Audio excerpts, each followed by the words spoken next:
Sir, I'm going to have to ask you to leave. The security guard's voice was sharp, direct, already convinced of wrongdoing. 3 more guards stood just behind him, blocking the marbled hallway of the Wellington Society Club, Boston's most exclusive private institution. Crystal chandeliers hung from 20-foot ceilings. The air smelled faintly of citrus oil and old money. Every detail in the lobby screamed legacy, wealth, and rules. And yet, Ethan Carter stood there, calm, unmoving. He adjusted the sleeve of his navy suit. The glint of his Audemars Piguet watch caught the light. Not flashy, but unmistakably rare. His presence didn't feel out of place. If anything, he looked like he belonged more than anyone else in the room. But no one saw that. Not the receptionist. Not the guards. Not the woman in pearls live streaming from across the lobby. They didn't see the calm. They didn't see the elegance. They saw something else. Something they'd already decided before he ever opened his mouth. Natalie Green, the front desk manager, had already pressed the silent alarm. Her eyes scanned Ethan like he was a misplaced package, suspicious, undefined, inconvenient. She didn't even try to lower her voice. He claims to have a reservation, but we can't verify it. I don't see any E. Carter listed. No first name, just an initial. I said Ethan Carter, he replied. Room 6, 3 p.m. Booked yesterday. He spoke clearly, not too loud, not defensive, just sure. But the disbelief on her face didn't fade. If anything, it deepened. We don't do same-day walk-ins, sir. A soft chime echoed from the grandfather clock behind her. 2:52 p.m. Ethan looked at his watch, then back at her. My guest arrives in 8 minutes. Are you a member of this club? I have a reservation. That's not the same thing. By then, the live stream had hit 83 viewers. Amanda Reynolds, a lifestyle vlogger with 42,000 followers, whispered into her phone. This guy, he's just standing there. Not yelling. Not aggressive. They've called security anyway. Outside, traffic buzzed along Beacon Street. Inside, the tension thickened. People watched from velvet chairs, from the bar, from the staircase above. Everyone waiting to see what would happen next. And still, Ethan Carter didn't raise his voice. He didn't argue. He didn't leave. Because he knew exactly what they didn't. He wasn't just a guest. He owned the building. And they were about to find out. Tuesday, 2:46 p.m. Outside, Boston's late autumn air pressed cold against the stained glass doors of the Wellington Society Club. Inside, the lighting was warm, golden, softened by age and money. The kind of place where silence spoke louder than voices, and legacy whispered from the wood-paneled walls. Ethan Carter stepped across the threshold, the weight of the door closing behind him with a cushioned thud. He took a breath, calm, focused, ready. His navy wool suit hung perfectly over his frame. Italian shoes, hand-polished, carried no scuff. His tie was dark burgundy, subtle, understated. He didn't come to impress anyone. That had never been his style. But he came prepared to be seen, and equally prepared to be ignored. He walked toward the reception desk with quiet confidence. No swagger, just presence. To the untrained eye, he might look like a young executive on his way to a meeting. But to those who noticed the details, the rare Audemars Piguet timepiece on his wrist, the steel pen tucked neatly into his inner pocket, the faint accents of vetiver cologne, they would understand. This was not someone who stumbled into the Wellington Club by accident. Behind the desk stood Natalie Green. 10 years working hospitality had taught her to assess people in under 5 seconds. Suit. Confident gait. Alone. No visible club pin. Skin tone. No name she recognized. Her expression didn't change, but something in her posture did. Shoulders tensed just slightly. "Good afternoon," she said flatly. "May I help you?" Ethan offered a small nod. "Private meeting. Room 6. Under Carter. I booked it yesterday." She glanced at the screen. Typed slowly. Her eyes narrowed. "We don't have any Carters on the member list." "It's under my first initial. E. Carter. Still doesn't show as a member." He smiled politely. "I'm not.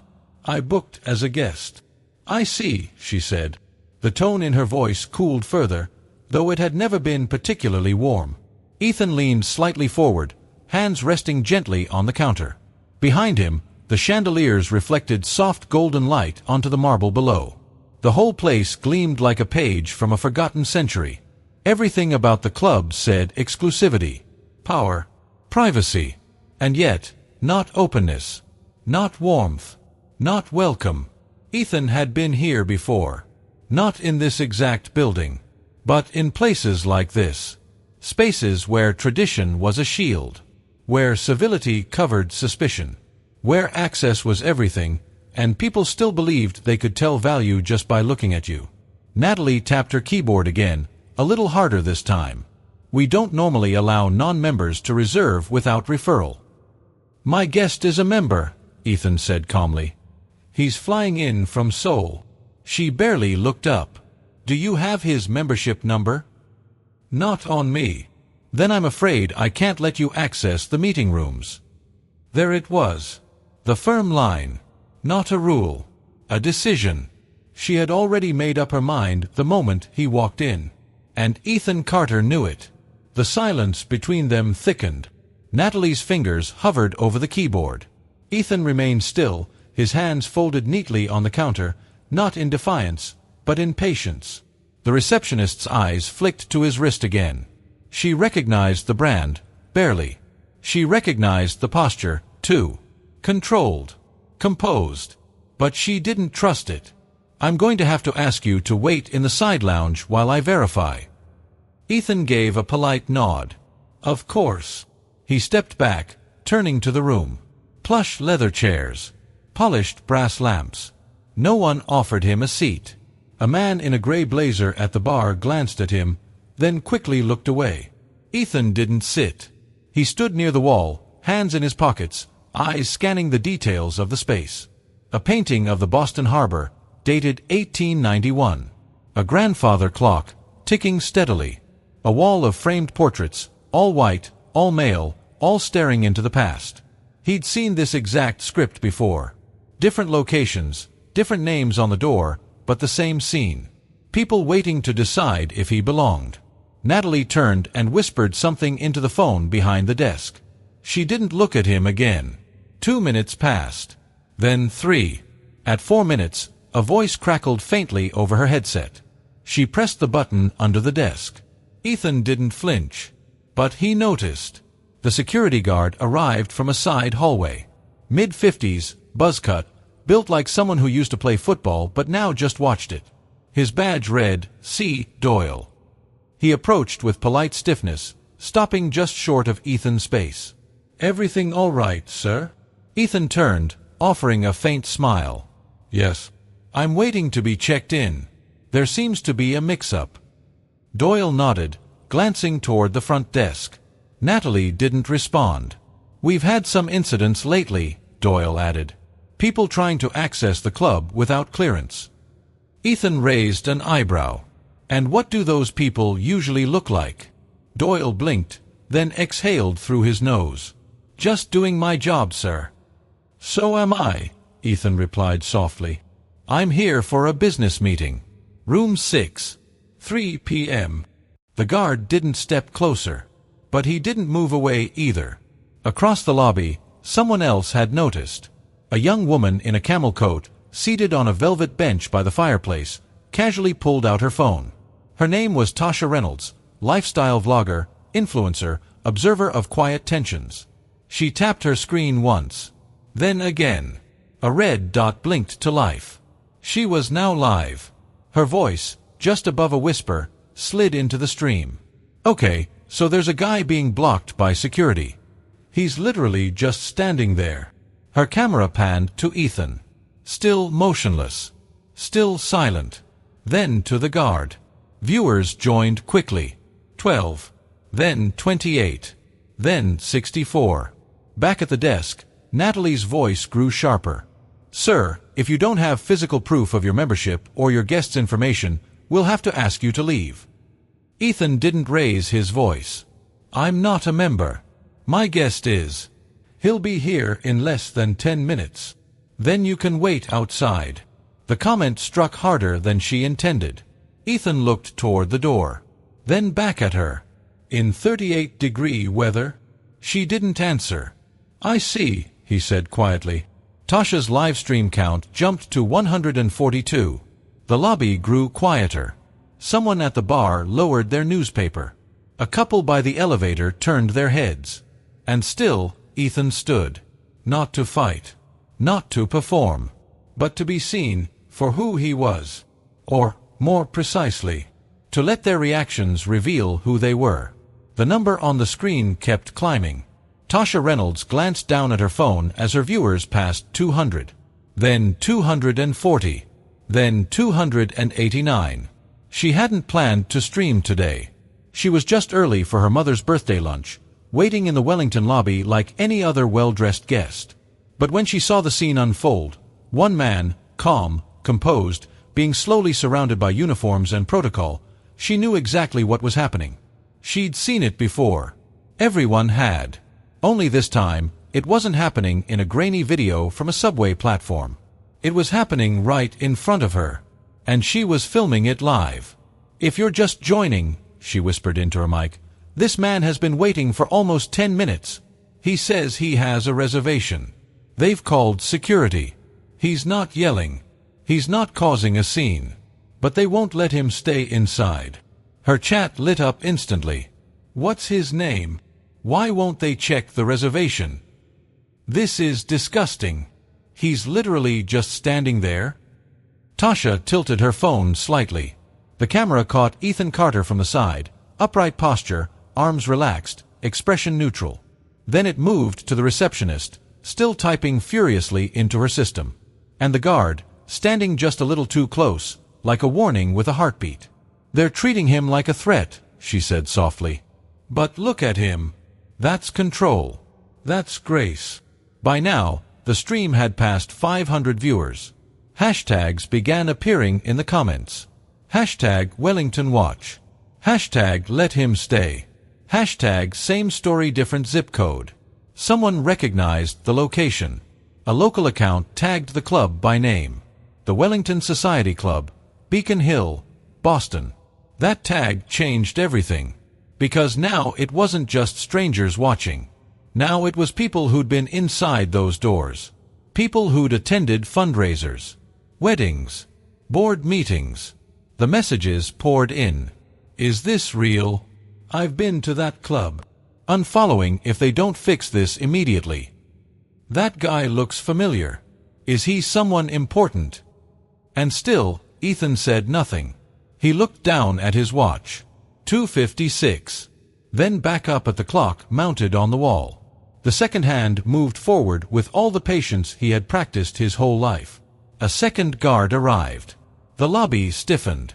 This one was younger, taller, hands clasped behind his back like a soldier in a museum. He didn't say a word, just took position between Ethan and the exit. Tasha's voice returned. "There's 2 guards now. Still no yelling. No aggression. But look how fast they escalated this." Her viewer count crossed 900. News began to ripple through Twitter. Then TikTok. Clips from her live began circulating off-platform. People stitched it, duetted it, dissected it. A lawyer account quoted it with the caption, "If he were white, he'd be sipping scotch by now." And still, Ethan stood. Back straight. Voice unused. Composure unshaken. He had done this dance before. The difference now was the spotlight. This time, the world was watching. And the world was remembering. 3 o'clock was approaching, and with it came the sound of high heels against marble. Click, click, click. Rachel Sullivan emerged from the executive corridor, tall, composed, dressed in a fitted charcoal blazer and black heels that announced her rank long before she spoke. As general manager of the Wellington Society Club for the past 11 years, Rachel had solved everything from wine spills on Versace gowns to silent feuds between board members. Her job wasn't to prevent problems. It was to make them invisible. But today, nothing was invisible. Today, every pair of eyes in the lobby followed her movement. And one phone camera followed every breath. Tasha's livestream ticked past 1,400 viewers. Rachel approached the front desk. Natalie leaned in quickly, whispering in a rushed, anxious tone. Rachel's eyes narrowed as she scanned the room. She didn't need long to locate the problem. A man, well-dressed, standing still, calm, silent, and 2 security guards forming a triangle around him. Rachel's eyes locked with Ethan's. He nodded once, politely. Not a smile, not a challenge, just a gesture of acknowledgement. She turned to Natalie. "What exactly is the issue?" Natalie lowered her voice, trying to contain the spiral. "He claims he has a reservation for room 6. Says the name is Carter. I checked, the booking shows E. Carter, but he's not a member. No ID, no membership number. He refuses to leave." Rachel glanced at the monitor. Her finger scrolled through the screen. She paused. There it was. Room 6, 3 p.m. Reservation, E. Carter. Her eyes flicked back to Ethan. "Is that you, Mr. Carter?" Ethan nodded. "It is. Are you expecting a guest?" "Yes." "Noah Kim. He's arriving from Seoul. I requested a private space for a business meeting." Rachel looked at him again. Then the reservation. Then Natalie. The facts were aligning. But the mood was not. She cleared her throat and shifted into diplomacy. "Mr. Carter, I understand there's been some confusion. However, since this is a private club, we do need to verify all non-member guests before they use the meeting spaces." Her tone was measured, soft enough to sound reasonable, firm enough to sound like protocol. Ethan kept his voice level. "Your colleague has had 10 minutes to verify." She refused to call the room, refused to check the guest list, and instead, she called security. Rachel didn't flinch, but she noticed the second security guard shift uncomfortably. Across the lobby, someone coughed.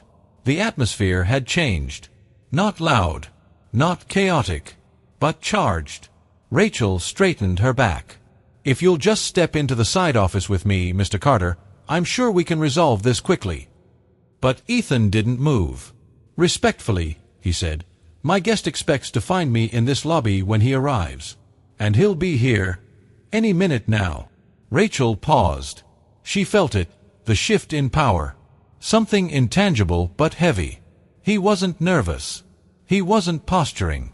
He was waiting. Behind him, Tasha's phone vibrated. Her comments were exploding. Messages from journalists, activists, even a local city councilor. The incident was spreading. Rachel knew damage when she saw it. And this was already out of control. But she didn't know just how far it would go. Not yet. And certainly not before the next elevator bell would ring. 3:01. The grandfather clock chimed once. Its deep note echoed through the lobby, cutting through the tension like a knife through velvet. Ethan Carter didn't move. He didn't need to, because everything and everyone was already moving around him. Rachel Sullivan's phone vibrated in her jacket pocket. She ignored it. Tasha Reynolds's live stream had now crossed 1,800 viewers. Outside the club's heavy oak doors, a black Lincoln pulled up to the curb. A doorman moved quickly, opening it with the grace expected at Wellington. But inside, the air was heavy, not with grace, but with doubt. Rachel took a breath. "Mr. Carter, I'd be happy to personally verify your reservation again." Ethan raised a hand, gently, not to interrupt, but to redirect. With slow precision, he reached into the inner pocket of his jacket. Natalie tensed behind the desk. The younger guard's hand edged toward his radio. The older one squinted, unsure whether to intervene.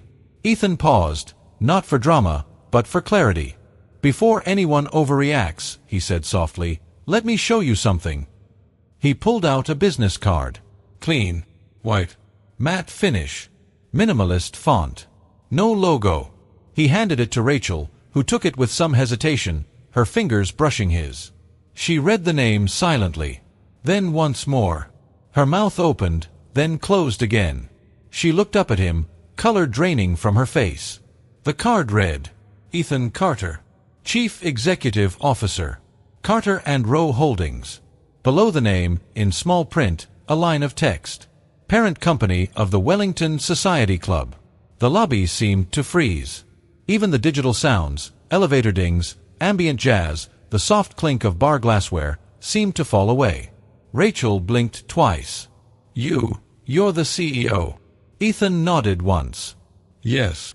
Natalie stood completely still. Her hands dropped to her sides, slowly. The older security guard let out a low exhale, almost like an apology. The younger one took a step back. And behind them, Tasha whispered into her phone, stunned. Wait. Oh my God. He owns the building. Her viewer count jumped to 2,200. She didn't even need to speak anymore. The story was telling itself. Rachel stared at the card for a long time. It wasn't just a title. It was a reality check. For her. For Natalie. For the entire club. The man they had surrounded was their employer. The man they had questioned signed their checks. The man they had dismissed had built the very floors they stood on. Ethan spoke again, calm as ever. I book rooms under my initial because I don't need special treatment. What I needed was to see how this club treats people who don't fit your expectations. No one responded. The elevator chimed again. The doors opened, and out stepped Noah Kim, sharp gray suit, leather briefcase, eyes scanning the room with subtle concern. Ethan turned, offered a smile. Noah. Good to see you. Noah approached, confused by the silence, but greeted Ethan with a warm handshake. You've been waiting long? Just long enough. Tasha's stream climbed past 2,500. Hashtags were now trending. Clips were being shared. Journalists were sending messages. And inside the Wellington Society Club, the air had shifted. Respect couldn't be demanded anymore. It had to be earned back. One uncomfortable moment at a time. The lobby remained quiet long after Noah Kim and Ethan Carter disappeared behind the elevator doors. Rachel still held the business card in her hand, fingers curled around its edges like it might vanish if she let go. Natalie stood behind the front desk, her posture stiff, her complexion pale. She knew. They all knew. There was no spinning this. No polite recovery. No excuse that could cover the humiliation now echoing across the internet.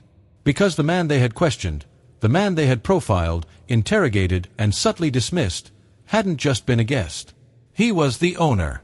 And the entire world had watched it happen in real time. Tasha Reynolds ended her stream at 2,900 viewers. She didn't speak for the final minute. She didn't have to. The silence said everything. 10 minutes later, Rachel sat alone in her office, the blinds drawn, the monitor in front of her flooded with emails. Internal notices. Press alerts. A flagged message from corporate communications. We need a public response within the hour. She didn't answer right away. Instead, she sat back in her chair, staring at the wall. Her mind kept replaying the moment Ethan handed her that card. His voice hadn't wavered. His tone hadn't risen. He never pointed fingers. But the message was clear. She had failed. Not just in policy, but in principle.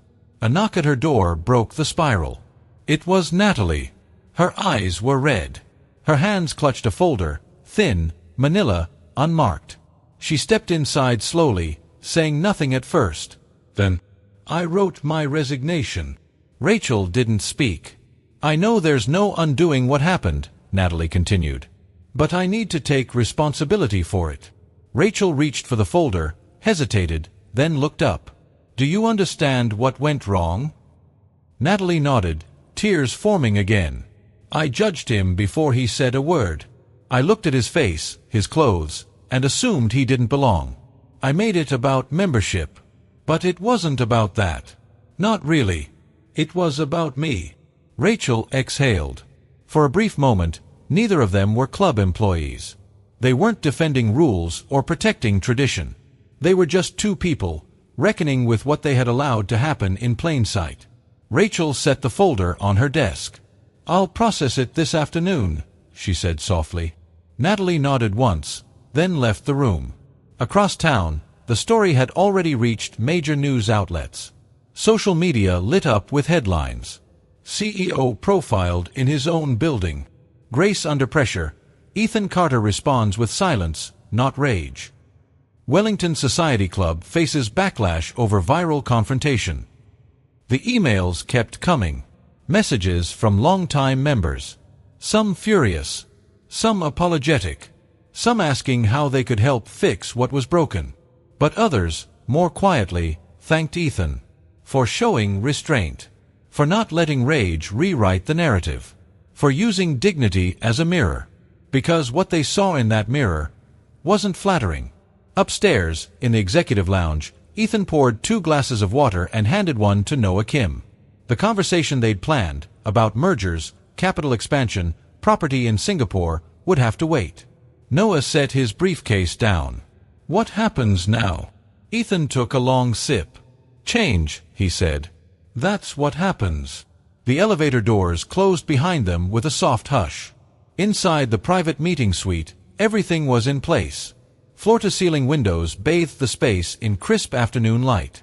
A polished walnut table stretched across the center of the room, set for 2. Crystal water glasses. A notepad. A single vase holding a white orchid. Ethan Carter stood near the window, gazing out at the city skyline. The rooftops of Beacon Hill shimmered beneath the autumn sun. Boston looked calm from up here. But he knew better. Below the surface, storms were already brewing. Headlines, emails, corporate calls. The ripple effects of what had just happened in the lobby would echo far beyond this building. And yet, this meeting still mattered. Perhaps now, even more than before. Noah Kim placed his briefcase gently on the table and took a seat. He said nothing at first, only watched Ethan, quietly, for several seconds. Finally, I saw some of it, Noah said. Just before I walked in. Ethan turned slightly, offering a brief nod. You saw enough. Noah studied his face, not for signs of anger, but for signs of wear. There were none. Only focus. Only purpose. Would you like to postpone the meeting? Noah asked. Ethan shook his head. No. I think this meeting is exactly what needs to happen now. He sat down across from Noah, opened a leather portfolio, and pulled out a document. The top page read, Strategic Hospitality Partnership Proposal, Carter and Rowe Holdings ex-Hanjin Global Group. Noah's fingers brushed the edge of the paper. Still planning to move forward with the merger? Absolutely, Ethan replied. Even after what just happened downstairs?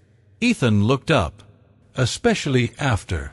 He let the words sit there for a moment before continuing. You and I talked about values when this partnership began. Inclusion, access, equity. For our guests, our employees, and our communities. What happened today proves we need to do more, and do it faster. Noah leaned back slightly, listening. I don't want this to be a reactive merger, Ethan said. I want it to be a transformative one. We build hotels and clubs in the most powerful cities on Earth. That means we don't just shape experiences. We shape standards. Noah tapped a pen lightly against the folder. And the Wellington Club will be the first to change. Ethan slid a second document across the table. Outlined in bold, diversity accountability clauses, quarterly audits, anonymous employee feedback loops, mandatory anti-bias training, diversity-linked performance bonuses for senior managers, and public transparency reporting. Noah read in silence, then looked up again. This is bold. So was their assumption that I didn't belong in my own building. A brief smile flickered across Noah's face. Not from amusement, but from understanding. I've experienced it too, he said quietly. Not in Boston, but elsewhere. Tokyo, Paris, New York. The currency of assumption is global. Ethan nodded. Then let's stop trading in it. The men sat for a moment, the city stretching out behind them. Then Noah extended his hand. You have a partner. Ethan shook it, firm and without hesitation. Thank you. Outside, the noise of the world was growing. But inside that room, something stronger had been built. Not just a business deal. Not just a merger. But a quiet alliance. rooted in respect, fueled by vision, and born from a moment that should have broken the story, but instead gave it power. The following morning, the Wellington Society Club opened its doors on schedule. But inside, everything had changed. Staff moved quietly through the halls, avoiding long glances, speaking only when necessary. There was no music playing in the lounge. No idle conversations in the dining room. Just a heavy silence, the kind that follows after something undeniable. At exactly 8 a.m., an all-staff meeting was called. Mandatory. Immediate. Every department head. Every receptionist. Every security guard. Even the kitchen staff. They gathered in the West Hall, a room usually reserved for private concerts and VIP receptions. Today, it was filled with folding chairs and tension. At the front stood Ethan Carter. He didn't take the podium. He didn't stand on a platform. He stood on the floor, at eye level, coat off, sleeves rolled to the elbow. He looked around the room, giving everyone a chance to look back. Then he began. Some of you may know who I am. Some of you may have just learned yesterday. But none of that matters more than what we're here to talk about today. His voice was calm, measured, not angry, but unmistakably firm. Yesterday, a man was judged before he said a word. Not because of what he did, not because of what he said, but because of how he looked. That man was me. He let the silence stretch. No one moved. No one coughed. No one blinked. It wasn't just one person's decision. It was a reflection of a culture that we've tolerated. A culture of assumption. Of comfort over curiosity. Of silence over accountability. He reached into a leather folder and held up a single sheet of paper. Over the last 18 months, we've had 31 guest complaints across our hospitality group citing racial bias or discriminatory behavior. 19 of them came from this building alone. There were audible shifts in the chairs. A few gasps. But no one argued. That ends today. He walked slowly in front of the room. Effective immediately, the Wellington Society Club will undergo a full cultural reset. Mandatory bias and inclusion training begins next week, not as a checkbox exercise, but as a core requirement of employment. We're installing an anonymous feedback system directly connected to my office, not filtered, not screened. Managers will be evaluated not just on revenue or efficiency, but on team equity, guest experience across demographics, and ethical leadership. He stopped in the center of the room. This will not be comfortable. But comfort is not the goal. Integrity is. Rachel Sullivan sat in the second row, her hands folded in her lap. She hadn't resigned. Ethan had asked her to stay, on one condition, that she help lead the reform. Not from fear, but from the responsibility of seeing it through. Across the room, Natalie Green was not present. She had submitted her formal resignation that morning. Her severance was granted. Her final letter, written in her own words, would be used as a case study in all future training. A reminder that accountability, when owned, can still be part of the solution. Ethan continued. You may be wondering why I didn't fire half the building yesterday. I could have. Maybe some of you expected me to. But if I had, we would have learned nothing. He looked toward the back of the room. I'm not here to punish. I'm here to rebuild. And rebuilding starts with truth, followed by action. One more pause. One deep breath. If you're willing to grow, to reflect, to make this place what it should have always been, then I'll stand with you. If not... He raised his hands gently. There's the door. No one moved. And that's when he knew something had shifted. Not everything, but enough to begin. 3 months later, the lobby of the Wellington Society Club looked the same. Same marble floors. Same chandeliers. Same antique grandfather clock ticking beside the elevator. But something had changed. You couldn't quite see it. It wasn't in the furniture. Or the uniforms. It was in the energy. In the way people greeted each other. In the way they paused before assuming. In the way they asked instead of deciding. The club had become what it always claimed to be, a space of sophistication, now finally paired with sincerity. The new reception staff stood confidently behind the desk, trained not just in etiquette, but in empathy. Diverse, multilingual, alert, not to appearance, but to attitude. They welcomed guests by name, not by judgment. A small plaque had been mounted beneath the portrait gallery. It read, "True hospitality begins with respect, and respect begins with recognizing every human being." It wasn't loud. It wasn't flashy. But it was permanent.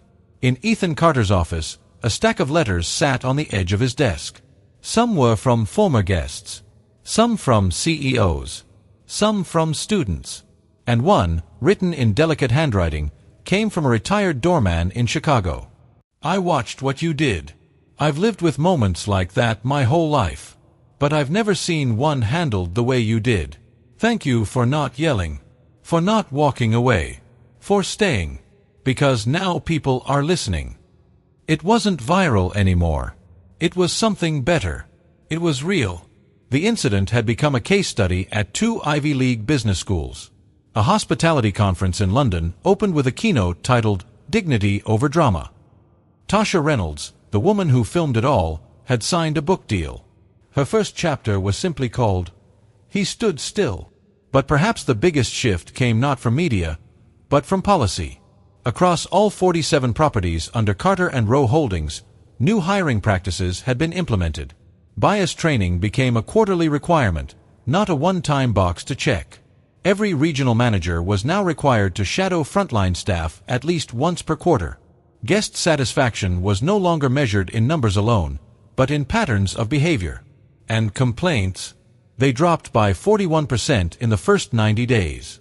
Not because problems vanished, but because people knew someone was finally paying attention. Ethan never gave a press conference. He didn't need to, but he did sit for one interview with a local Boston journalist 2 months after the incident. They asked him a simple question. "Why didn't you raise your voice?" He paused, then answered, "Because when you carry real authority, the room is already listening, whether they know it or not. And because if I had shouted, the story would have been about the noise, not the truth." The journalist asked one more question. "What do you want people to take away from all of this?" Ethan leaned back, looked toward the skyline through his window, and replied, "That power is not in how you enter a room. It's in how you stay. That dignity is louder than anger when you let it speak long enough. That respect doesn't start with rank, or money, or skin color. It starts with curiosity, with listening, with giving someone 5 more seconds before you decide who they are. And if we can all do that, just once a day, we don't just improve business. We change culture." That line would later appear on posters, in presentations, in break room walls across the company. But Ethan didn't frame it. He just lived it, day after day, quietly, consistently, without applause. Because that's what real leadership is. Not noise, not performance, but presence, revealed when it matters most. The ripples didn't stop at the lobby. They moved beyond the walls of the Wellington Club, beyond the headlines, beyond the hashtags. They found their way into homes, offices, classrooms, and boardrooms, into places where people gathered, paused, and asked questions. "Did you see that video? Have we ever made someone feel like that here? Would I have reacted any differently?" The community responded, not just with words, but with action. Within days, letters began arriving at the club. Not complaints, not attacks, but reflections. A former member wrote, "I've been with the Wellington for 23 years, but I never once asked how new guests were treated when I wasn't around. Thank you for showing me what I failed to notice." Another letter came from a high school teacher in Cambridge. "I showed your story to my class. 17 teenagers. We talked for 2 hours about how quiet moments can still carry injustice, and how they can also carry change." A local church reached out, offering to sponsor community-led workshops on implicit bias. A law firm sent a request to license Ethan's internal reform model for its own diversity review. 3 private clubs across New England quietly launched investigations into their own front desk practices. But perhaps the most meaningful response came from within Boston itself. The city council invited Ethan to speak, not as a businessman, but as a citizen.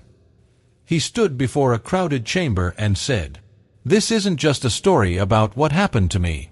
It's a reminder of what could happen to anyone who doesn't fit someone else's idea of belonging. So if we want to build a city worthy of its legacy, it has to start at the front door, with who we let in, and how." The speech was brief, but it stayed with people. The next morning, the Boston Globe ran a front-page editorial titled, "Belonging Begins with Behavior." Tasha Reynolds, the woman who filmed the moment, launched a campaign called #5moreseconds, urging institutions to pause before they judge and teach staff to ask before they assume. Within a month, over 200 companies had signed on, not because they were perfect, but because they wanted to be better. And that, Ethan would later say, was the beginning of something far greater than one man or one moment. It was the beginning of momentum. Long after the media moved on, long after the headlines faded and the hashtag stopped trending, Ethan Carter sat quietly in his office, reflecting on a question he'd been asked many times. How did you stay so calm? It wasn't a strategy. It wasn't a media plan. It wasn't even restraint. It was memory. He remembered being 17, wearing his first suit. It wasn't tailored. It wasn't expensive. But to him, it meant everything. He walked into a downtown library, not to read, but to feel like he belonged somewhere people were thinking big things. Within 5 minutes, someone had approached him, not to ask if he needed help, but to ask if he was lost. That moment stayed with him, not because of what they said, but because of how it made him feel, like his presence was a disruption in a place where he simply wanted to learn. Years later, when he started Carter & Row Holdings, he made a quiet promise to himself. No matter how high he climbed, no matter how many buildings carried his name, he would never forget what it felt like to be questioned, before being heard. That promise shaped everything. It shaped the way he led meetings, the way he hired staff, the way he walked into rooms. Never to overpower, only to observe and wait for the right moment to speak. So when the moment came at Wellington, when the stares came and the doubts followed, he didn't flinch, because he had rehearsed that moment 1,000 times in his life. And each time, he chose the same response: stillness, clarity, and purpose. It wasn't about pride. It wasn't even about dignity. It was about control. Not over others, but over himself. "If I give them my anger," he once told a friend, "they walk away feeling justified. But if I give them my stillness, they're forced to hear their own noise." Ethan Carter never raised his voice, because he knew his value didn't come from volume. It came from vision. And in a world that often reacts first and listens later, that kind of vision is rare, and powerful, and worth protecting, no matter the cost.